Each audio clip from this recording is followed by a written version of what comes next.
नमस्कार बंधुरा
যাতে পেঁয়াজের কাঁচা গন্ধটা বেরিয়ে যায়।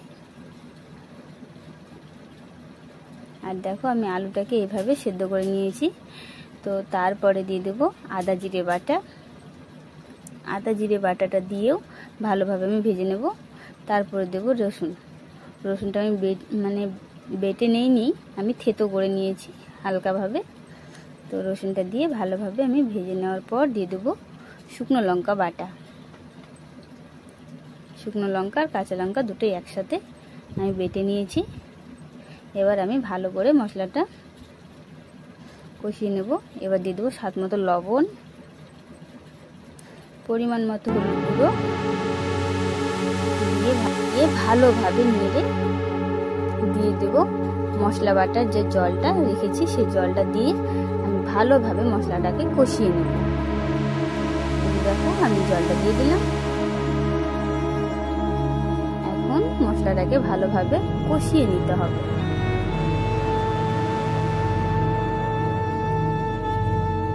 এই যে দেখো বন্ধুরা, আমার মশলাটা প্রায় কষানো হয়ে গেছে। মশলা থেকে তেল ছেড়ে দিয়েছে। এখন মশলাটাকে ভালোভাবে নেড়ে আমি আরো ভালোভাবে একটু কষিয়ে নেব। দেখো মশলাটার কালার কিন্তু সুন্দর এসেছে, একদম লাল লাল ঝাল ঝাল, খেতে তো অসাধারণ স্বাদ। বন্ধুরা একবার হলেও এইভাবে একটু ট্রাই করে দেখো, সত্যি বলছি তোমাদের খুব খুব খুব ভালো লাগবে। দেখো আমার মশলাটাও কষানো হয়ে গেছে মশলাটা।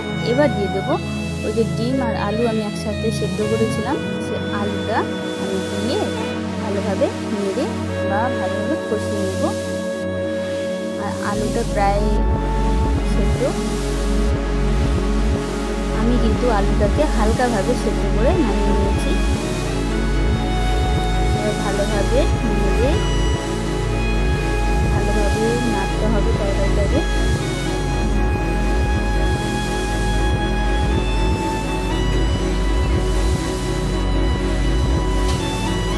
দেখো এবার দিয়ে দেবো পরিমাণ মতো জল।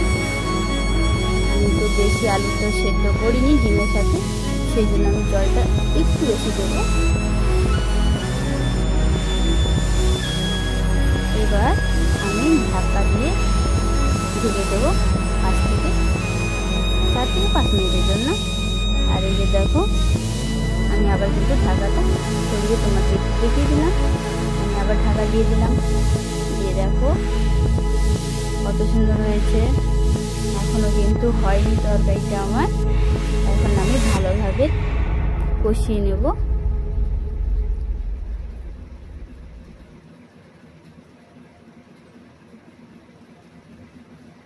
এই যে দেখো আলুটাকে ভালোভাবে আমি কষিয়ে নিয়েছি।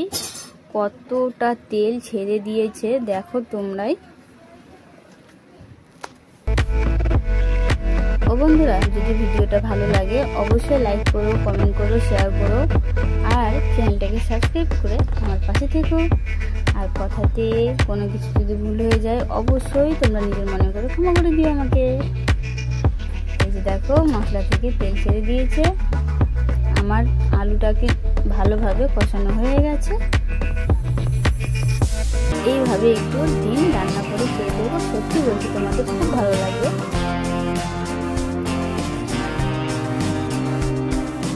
এবার দিয়ে দিলাম পরিমাণ মতো ঝোলের জন্য জল।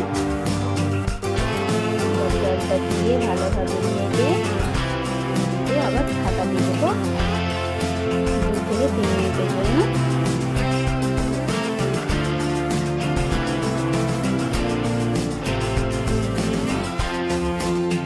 দেখো আমার ঝোলে জাল হয়ে গেছে। এবার আমি ডিমগুলো দিয়ে দেবো। তখন তো 4টা ডিম তোমাদেরকে দিয়ে দিয়েছি, এখন আমার 3টে ডিম হয়ে গেছে, একটা ডিম আমার খেয়ে নিয়েছে।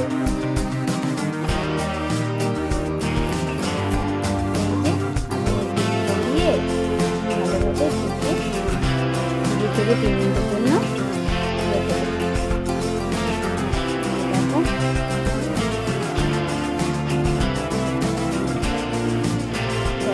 দেখতে খুব সুন্দর লাগছে, খেতে তো অসাধারণ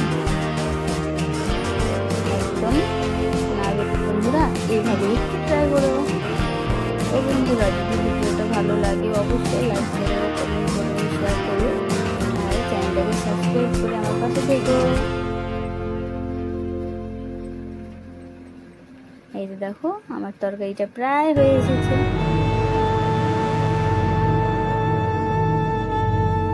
দেখো কত সুন্দর লাগছে দেখতে। এই যে দেখো আমার তরকারিটা হয়ে গেছে। নামানোর আগে আমি দিয়ে দিয়েছিলাম গরম মশলা, সেটা আমরা দিতে পারিনি। আর এই যে দেখো আমার তরকারিটা হয়ে গেছে। দারুণ স্বাদে একটা সুন্দর একটা রেসিপি তোমাদের শেয়ার করলাম আমি। এইভাবে একবার ট্রাই করে দেখতে পারো, সত্যি বলছি তোমাদের খুব ভালো লাগবে।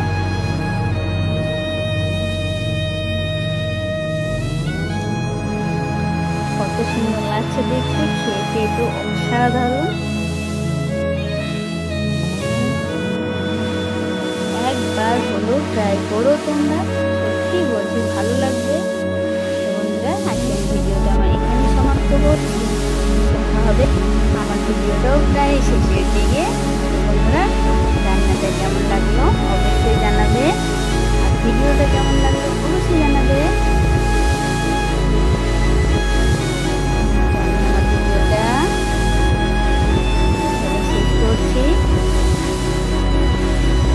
দেখা হবে আবার পরের ভিডিওতে।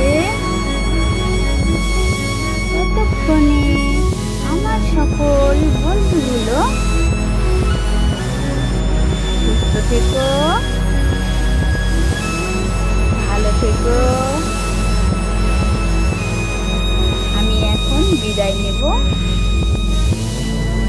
তোমাদের সাথে খুব সুন্দর রান্নার রেসিপিটা শেয়ার করে সত্যি খুব ভালো লাগছে আমার।